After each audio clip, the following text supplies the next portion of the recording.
안녕하세요. 대단히 반갑습니다. 편지 이야기 김애자.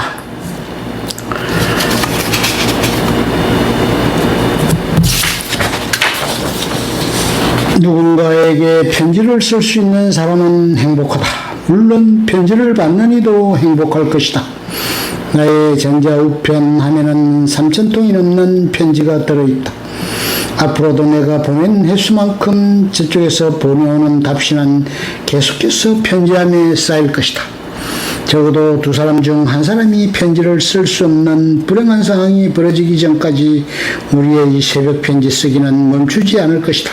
나는 가능한 편지를 보낼 때 앞에다 시를 한 편씩 골라 넣는다.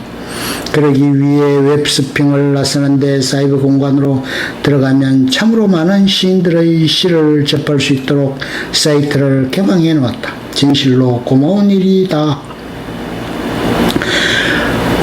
음악도 이동할 음악 산책을 치고 들어가면 해설과 함께 좋은 음악을 감상할 수 있도록 배려를 아끼지 않았다.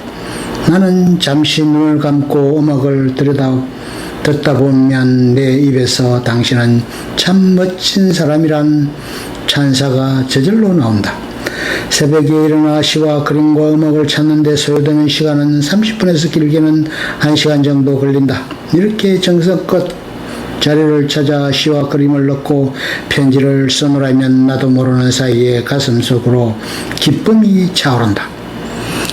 내가 보낸 편지를 받으면 그분도 행복한 미소를 지으며 읽을 것이란 생각이 들어서다. 그러나 이보다 중요한 것은 매일 시 한 편씩 서핑을 하다 보면 1년 동안 365편의 시를 읽게 된다는 사실이다. 한 편의 시가 때론 밥이 되기도 하고 김이 오르는 배춧국이 되어 서로의 시린 가슴을 덮여주기도 하고 들꽃들이 하나님께 드리는 기도의 말에 귀를 기울여 보기도 한다. 이럴 때 시를 통해 교류하는 문학적 공감은 뜻이 맑은 의문이다.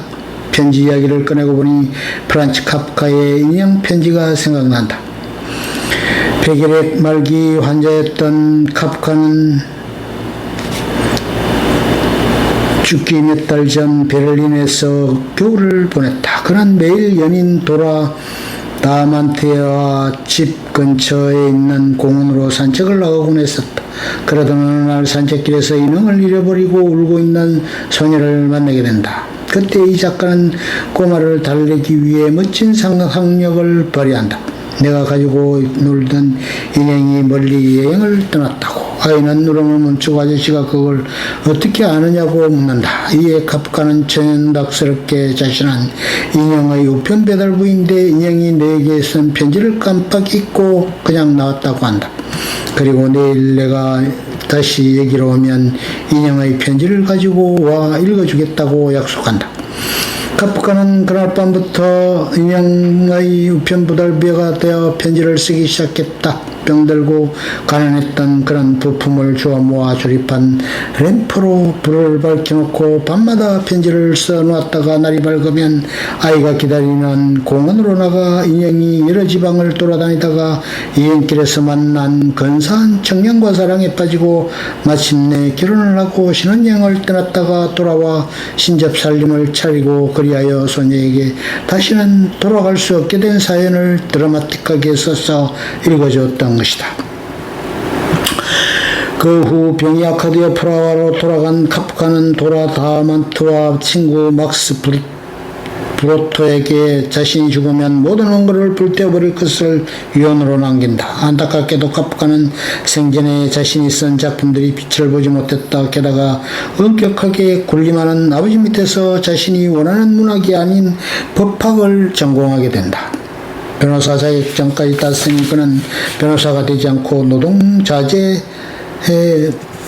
보험공사로 들어가 법률 고문을 만난다. 하지만 문학에 대한 열정을 포기할 수 없어 집으로 돌아오면서 오로지 소설 쓰기에만 매달렸다. 글 쓰는 행위만이 삶의 정체성과 유태인이란 실존적 위기감을 떨쳐낼 수 있었기 때문이다. 그러나 불행하게도 결핵에 걸리면서 카프카는 심한 우울증과 불안감에 시달린다. 하루가 다르게 세상에 육지에서 죽음의 그림자를 감지한다. 요양을 빌미로 착한 여자 도라 다만트를 데리고 베를린으로 갔다가 우연히 공원에서 만난 한 소녀를 위해 3주간의 30통의 인형 편지를 쓰게 됐던 것이다.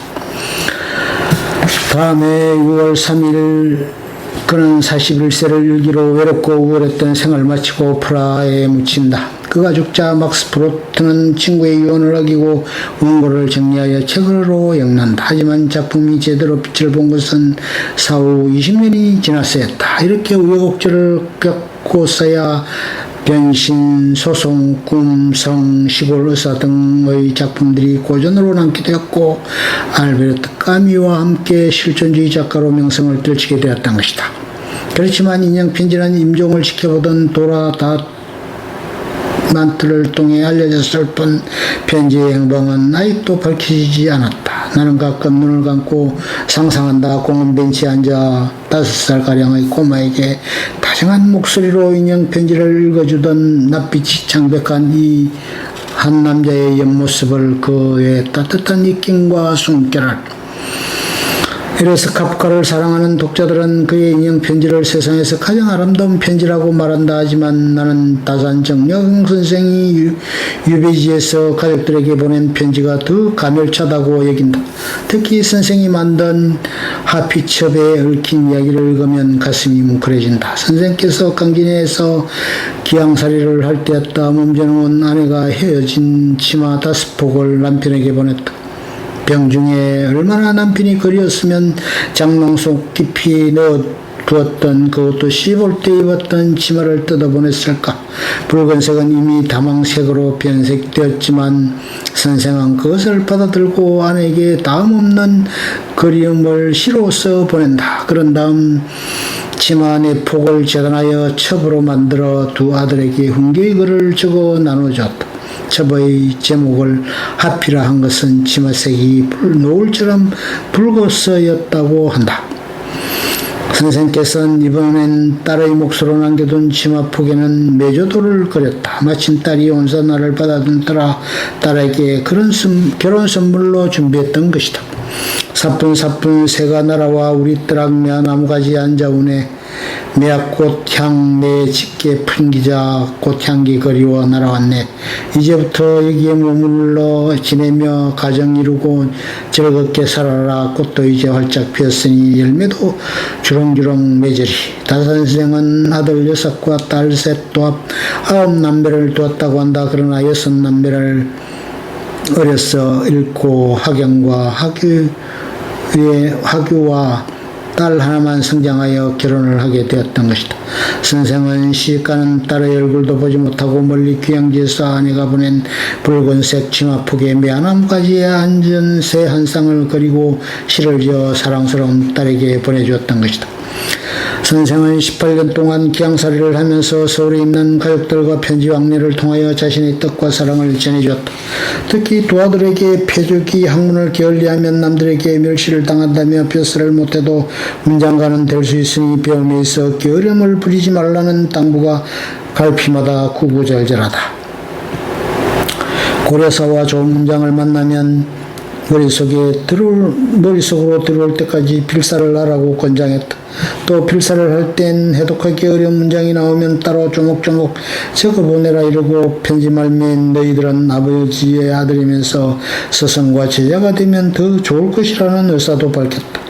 실학의 태도였던 선생은 이렇듯 가족들에게 자상한 가장이었고 학thức 높은 스승으로서 본을 보이셨다. 역대 인물들 중 가장 편지를 많이 남긴 분은 태계 선생이시다. 그분이 전에 남긴 편지가 3,000통이나 된다고 해계학을 연구하는 학자들이 밝힌 바 있다. 그중 아들에게 보낸 편지만 516통인데 내가 소장하고 있는 서간집에는 큰아들 준에게 보낸 편지 164통만 수록되어 있다. 편지는 이렇듯 서로 만날 수 없는 공간과 공간 사이를 문장이란 매개가 넘나들며 서로의 생각과 뜻과 정을 전해주고 수렴케 하는 아름다운 가교이다.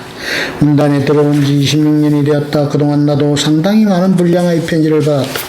지금은 육필 편지를 받아보기 어렵지만 1990년대엔 책을 받으면 정성껏 축하와 책을 보낸 고마움을 써 보내는 것이 예의라고 생각했었다. 새로운 밀레니엄이 열리는 2000년으로 접어들면서 점차 육필 편지가 줄어들었다. 다시 2010년으로 넘어왔선 스마트폰과 이메일을 이용해 간단한 문자 편지로 바뀌었다. 손가락 끝 한 번만 잘못 움직여 깜짝같이 날아가는 흑웅 속 편지이다.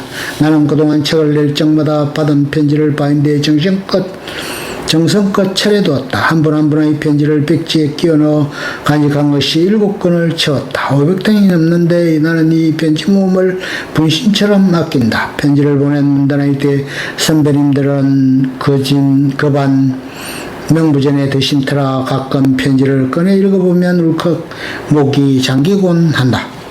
그 중에서 병약한 나에게 걸기둥 하나 잘 붙잡고 살면 고통도 기쁨이 될 것이라고 일러주셨던 매원 박영구 선생님과 누이 동생처럼 아끼면서 자청의 평을 써주셨던 솔레 유경환 선생님은 지금도 무척이나 그리운 분이다. 또 멀리 진도에서 외과병원 원장인 조영남 선생은 나의 졸저 숨은 촉을 받고 자그마치 A4 용지 26장이나 되는 길고 긴 독후감을 써보내어 입을 다물지 못하겠다. 네트워크로 빠르고 간결한 정보가 고속으로 오고 가는 시대에 만연필로선 이렇게나 긴 독후감은 귀한 보물이 아닐 수 없다. 익숙한 밤 정성이 담긴 이런 편지를 호젓이 앉아 꺼내 읽노라면 편지를 써보낸 모든 이들에 대한 고마움과 그리움이 새록새록 되살아난다. 사람이 한 생을 살아가는 동안 내가 좋아할 수 있는 사람을 만난다는 것, 또 나의 진심을 알아주는 사람을 만난다는 것, 그리하여 서로의 마음을 기탄 없이 털어놓을 수 있다면 이는 크나큰 축복이라 할 수 있을 것이다. 10월은 나뭇잎이 저마다 빛깔로 물드는 계절이다. 곱게 물든 나뭇잎이 우수수 떨어져 내리면 나는 그분에게 10월에 부는 바람은 윤려가 아름다운 풍악이라고 써 보낼 것이다. 외롭고 쓸쓸한 세월의 길목에서 어찌 부부만이 발려라 할 수 있겠는가.